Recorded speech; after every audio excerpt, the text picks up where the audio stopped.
Bismillahirrahmanirrahim. Assalamualaikum warahmatullahi wabarakatuh. Salam sejahtera bagi kita semua. Pertama, saya ingin mengucapkan terima kasih atas kesempatan yang diberikan kepada saya untuk berbagi pandangan mengenai pendidikan formal dan informal di Indonesia. Pendidikan memiliki peran yang sangat penting dalam membentuk karakter keterampilan serta masa depan generasi penerus bangsa.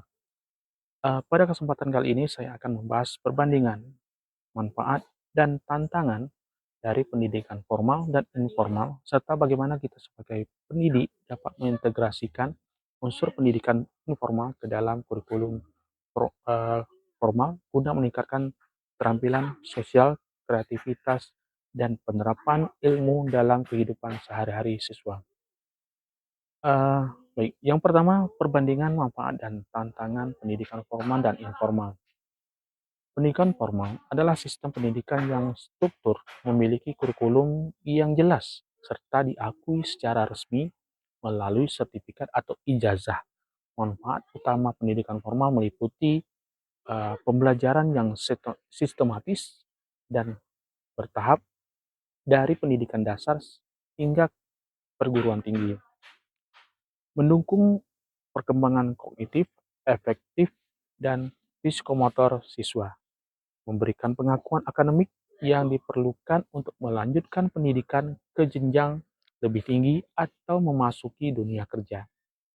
Namun, pendidikan formal juga memiliki tantangan seperti keterbatasan sarana dan prasarana, terutama di daerah terpencil, kualitas tenaga pendidik yang belum merata, metode pembelajaran yang masih cenderung teoritis dibanding aplikatif.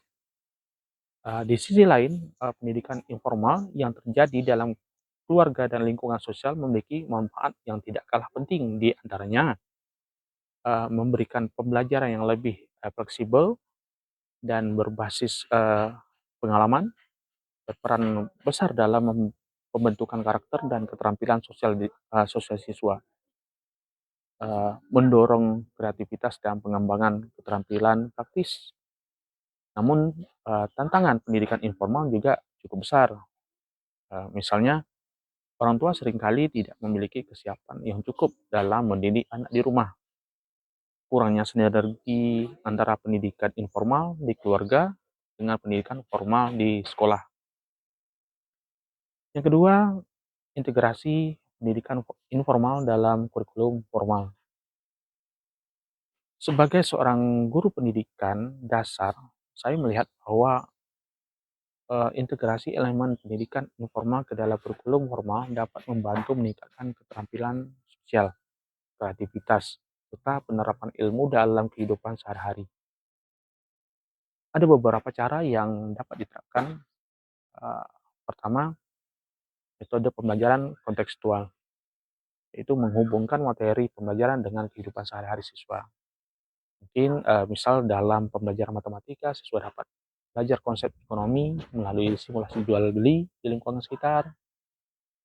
Eh, dan selanjutnya seperti yang kedua yaitu proyek berbasis masyarakat, yaitu melibatkan siswa dalam kegiatan sosial seperti gotong royong atau wawancara dengan tokoh masyarakat agar mereka belajar secara langsung dari lingkungan.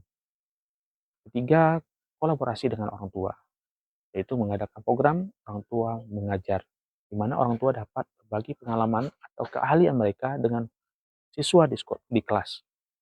Eh, yang keempat, pembelajaran berbasis permainan dan kreativitas, yaitu menggunakan metode permainan edukatif, seni, atau prakarya untuk meningkatkan kreativitas siswa sambil tetap belajar dengan yang menyenangkan.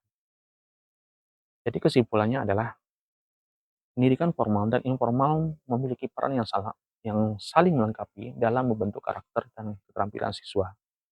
Kita sebagai guru, kita memiliki tanggung jawab untuk memastikan bahwa pembelajaran tidak hanya terjadi di dalam kelas, tetapi juga dapat dikaitkan dengan kehidupan sehari-hari siswa dengan mengintegrasikan pendidikan informal ke dalam kurikulum formal.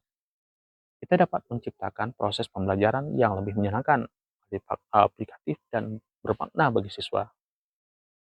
Mungkin demikian analisis saya, lebih kurang saya mohon maaf. Billahi taufiq wal hidayah. Assalamualaikum warahmatullahi wabarakatuh.